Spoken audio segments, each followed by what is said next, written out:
Assalamualaikum warahmatullahi wabarakatuh. Waalaikumsalam warahmatullahi wabarakatuh. Bagaimana kabarnya hari ini? Alhamdulillah baik. Sebelum kita melanjutkan pembelajaran, marilah kita memulainya dengan bacaan basmalah. Bismillahirrahmanirrahim. Anak-anakku kelas 8A dan 8B bertemu lagi dengan Bu Fia di pembelajaran seni budaya. Pada akhir-akhir ini ya, saya mau tanya dulu, bagaimana proses belajarnya kalian? Sudah berapa bulan kita berjalan ya? Juli, Agustus, September, Oktober, November. Hampir mau 5 bulan ya, mau 5 bulan kita sudah belajar di semester 1 ini di kelas 8. Bagaimana proses belajarnya? Ada yang terganggu atau tidak? Mungkin dulunya di kelas 7 bagus nilainya, terus kelas 8-nya turun. Ada yang seperti itu? Ada. Jangan cemas, jangan khawatir ya, tapi harus tetap belajar karena terkadang otak kita itu berbeda ya, berbeda dengan orang lain. Pemahamannya kita itu berbeda dengan orang lain. Ada yang sekali membaca langsung paham. Ada yang 2 kali membaca belum paham. 3 kali membaca baru paham. Ada yang seperti itu? Ada? Ada. Ada yang tidak pernah belajar tapi paham? Ada. Wah, jenius sekali itu ya. Ada yang belajar terus tapi tidak pernah paham-paham? Ada. Saya Bu itu ya, gitu ya. Ada yang tidak pernah belajar tapi tidak pernah paham? Ada. Itu bukan salah otaknya tapi salah orangnya ya, niatnya nggak ada, males itu namanya. Kalau ada yang sudah belajar dengan sungguh-sungguh, waktunya belajar-belajar, di sekolah ketika diterangkan itu juga mendengarkan, tetapi pemahamannya kurang, jangan berpikir saya kok gini ya, saya kok tidak bisa seperti yang lain. Yang lainnya nilainya bagus-bagus ketika ulangan, kalau saya kok nilainya ya 60, 70, 5 itu paling bagus. Jangan merasa berkecil hati. Yang penting kamu belajar, diasah terus ya. Karena belajar itu sama halnya dengan mengukir di atas kayu, batu ya. Meskipun lama, kalau misalkan batu itu kan sesuatu yang keras, menetes terus, ditetesi air terus menerus, maka nanti akhirnya dia akan berlubang gitu ya. Tapi kalau mengukir di atas air sama saja ya. Air bisa diukir nggak? Tidak. Jadi kita biasakan belajar dan belajar terus, jangan sampai berkecil hati. Nanti semangatnya tuh hilang gara-gara setiap ulangan itu dapat 60, 50, 60, 50, 13. Terus akhirnya wes aku sesuk rasa sinau, nggopo sinau timbangnya lawan biji kuelek. Begitu, putus asa. Mboten. Oh nggih. Masa Rahmat begitu? Nggih. Jangan putus asa ya, tetap semangat, tetap belajar. Masa depanmu masih panjang, usia remaja itu usia emas ya. Oke, sekarang kita lanjutkan pembelajaran. Pada pertemuan yang lalu kita sudah membahas mengenai tari tradisional ya, pola-pola lantai, terus ada tata rias, ada kostum yang digunakan, terus properti. Sekarang kita masuk pada berlatih gerak tari tradisional. Di bukumu ini halaman 34 itu dibagi ragam gerak tradisional itu dibagi menjadi 7. Ini untuk tarian apa ini? Tarian Pakarena ya. Ragam gerak yang pertama disebut dengan apa? Disebut dengan Ajapanakna ya.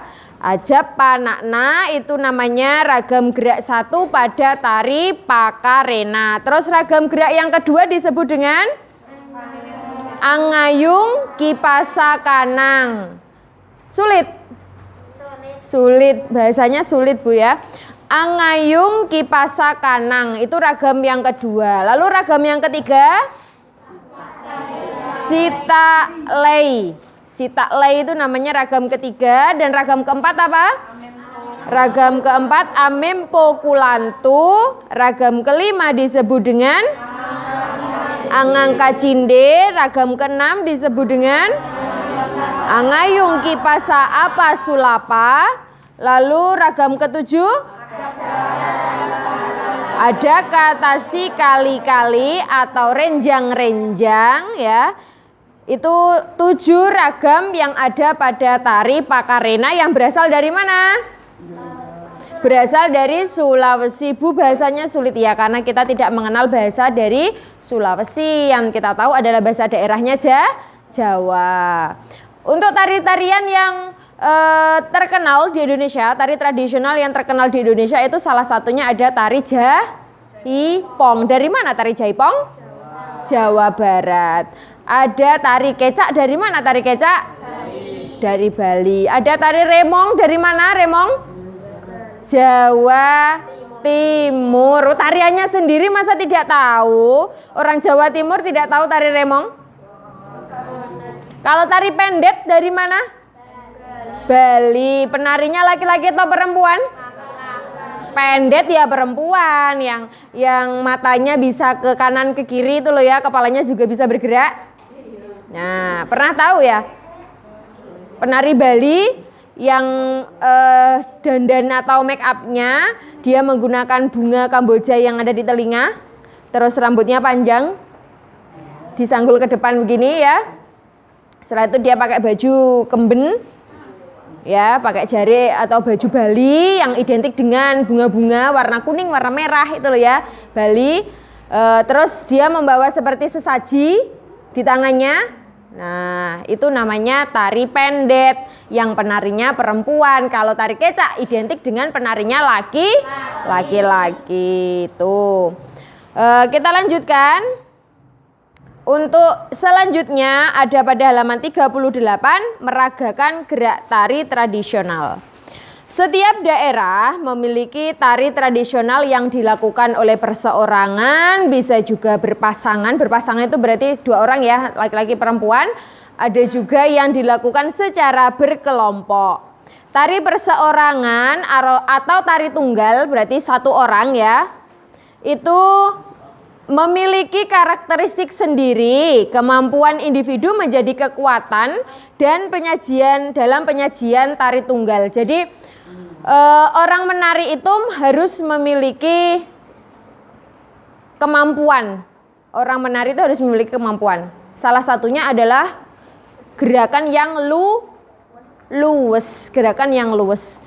Kalau misalkan seorang penari gerakannya kaku, itu juga estetikanya, artistiknya yang ada pada diri penari itu tidak ada. Meskipun pakaiannya sudah bagus, orangnya cantik, tetapi ketika menari orangnya kaku, ada kan yang seperti itu, dia memang tidak bisa bergerak dengan sangat luas. Nah, nanti itu penampilan tarinya juga mempengaruhi. Gerakan-gerakan yang ditampilkan dalam tari juga mempengaruhi ya. Lalu penggunaan pola lantai pada setiap jenis penyajian tari juga berbeda-beda. Kalau misalkan tari kecak itu pola lantainya apa? Tari kecak pola lantainya apa? Pola lantainya kan melingkar, lingkaran ya. Ini orangnya melingkar.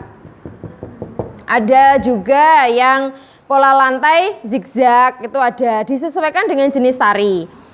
Yang pertama sekarang memperagakan gerak tari tradisional. Gerak merupakan apa? Salah satu ciri yang membedakan antara satu tarian dengan tarian yang lain. Yang membedakan antara satu tarian dengan tarian yang lain itu namanya gerak. Tarian-tarian di Indonesia memiliki keragaman gerak yang berbeda.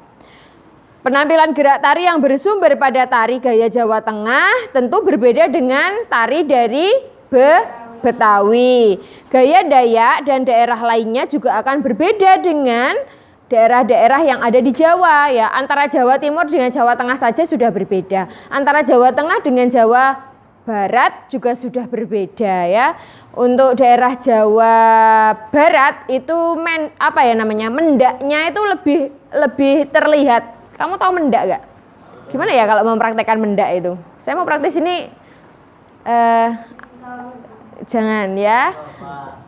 Nanti pertemuan yang akan datang mungkin kita bisa melihat tayangan gitu ya. Nanti minta tolong sama Pak Saad tayangan video tarian Jawa Barat itu bedanya apa dengan Jawa Tengah. Mungkin dari segi musik juga sudah berbeda. Dengan Jawa Tengah juga berbeda, dari Dayak berbeda gitu ya. Nanti kita pertemuan yang akan datang lah insya Allah kita belajar dari tarian-tarian itu melalui video. Lalu ada dua jenis desain garis, yaitu garis lurus dan garis selengkung. Pada desain garis lurus memberikan kesan lembut tetapi juga lemah.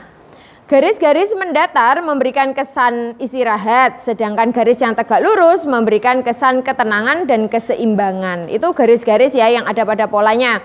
Garis melingkar atau melengkung memberi kesan yang manis, sedangkan garis menyilang atau diagonal memberikan kesan dinamis atau kuat ya.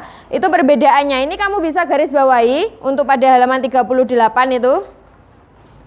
Paragraf kedua itu bisa digaris bawahi. Lalu properti itu apa? Properti merupakan salah satu unsur pendukung pada penyajian tari. Kemarin sudah Bu Fia singgung tentang properti.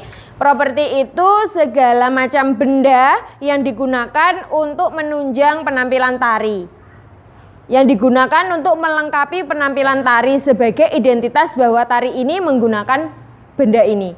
Contohnya tari kipas berarti propertinya adalah kipas. Itu untuk properti ini identik dengan apa yang mereka pegang ya, apa yang mereka pegang. Kalau pegangnya selendang. Kalau tari topeng berarti propertinya pakai topeng.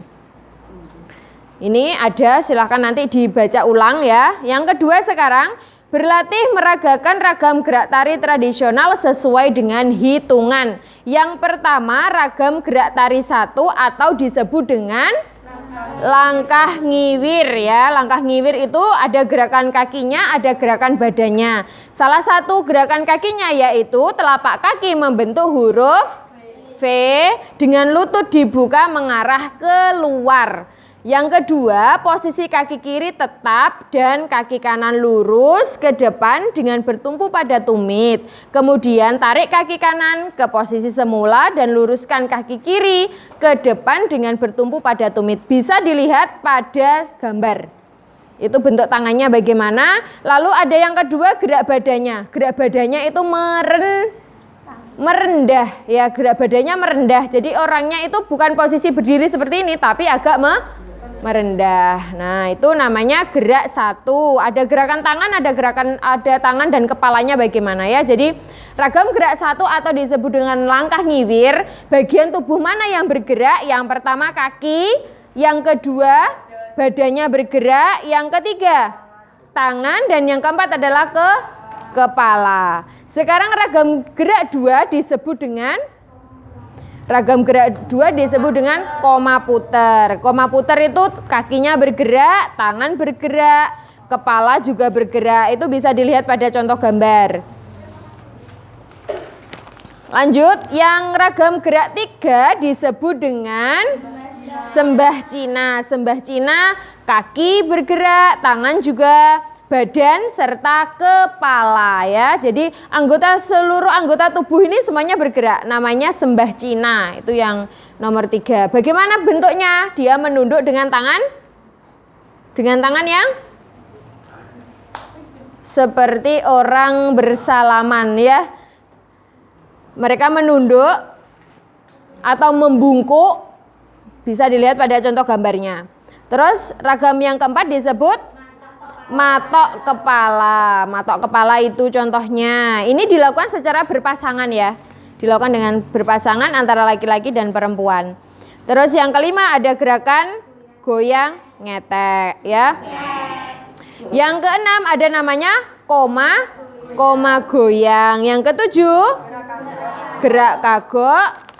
Dan yang kedelapan lompat jangkrik. Bagaimana bentuknya itu ya? 9 namanya apa gerakannya? Selancar jalan. Yang ke-10 nunjuk jidat. 11 nindak kagok atau tangan. Yang 12 namanya koma goyang ya, kembali lagi ke koma goyang. Ke-13 namanya goyang cepat.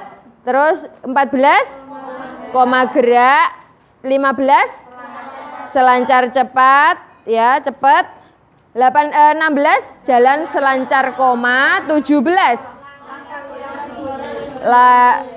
langkah goyang jingke double. Setelah itu yang 18 gerak tepak bolak-balik. 19 apa namanya? Tidak ada namanya. Kembali lagi kemana ini? Gambar apa? Kalau kita lihat gambarnya kembali lagi ke nomor berapa? 12.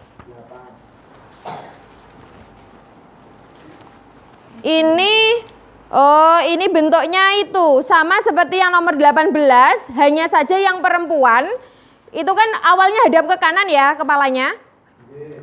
Yang 18 yang di atasnya itu dilihat. Terus yang nomor 19 yang perempuan arahnya berbalik ya ke kiri. 19 itu. Terus yang nomor 20 ini juga sama, kembali lagi. Terus 21 sama, namun yang laki-laki kakinya sedikit diangkat. Nomor 21 itu 21 gerakan dari gerak tari tradisional. Misalkan kita mau belajar itu Bu, bisa saja. Tapi kalau hanya dalam bentuk tulisan, menirunya sulit, kecuali ada video lalu kita praktekkan bersama bagaimana gerak tari ini. Itu akan lebih mudah dan diulang-ulang gitu ya. Apakah lebih mudah ketika kita membaca lalu dipraktekkan, ataukah kita menonton lalu praktek? Menonton baru praktek ya. Itu ragam gerak tari tradisional, salah satunya yang ada di Indonesia ya, yang kita pelajari dari teorinya dulu. Besok minggu depan kita pelajarinya dalam bentuk gerakan atau video. Itu yang bisa Bu Fia sampaikan hari ini. Untuk tugasnya di halaman 49 ulangan harian itu silakan dikerjakan. Yang di rumah juga sama ya. Silakan dikerjakan lalu dikirimkan ke Bu Fia. Ada yang ditanyakan? Boten. Kita simpulkan pada pertemuan hari ini, kesimpulannya ragam gerak tari itu disesuaikan dengan tarian dari masing-masing daerah. Daerah A atau Jawa tidak akan sama dengan tari dari daerah Dayak. Gerakannya akan berbeda. Itu disesuaikan pada masing-masing daerahnya ya. Itu yang bisa Bu Fia sampaikan. Sekian, kita akhiri pertemuan kali ini dengan hamdalah. Alhamdulillahirabbil alamin. Wassalamualaikum warahmatullahi wabarakatuh.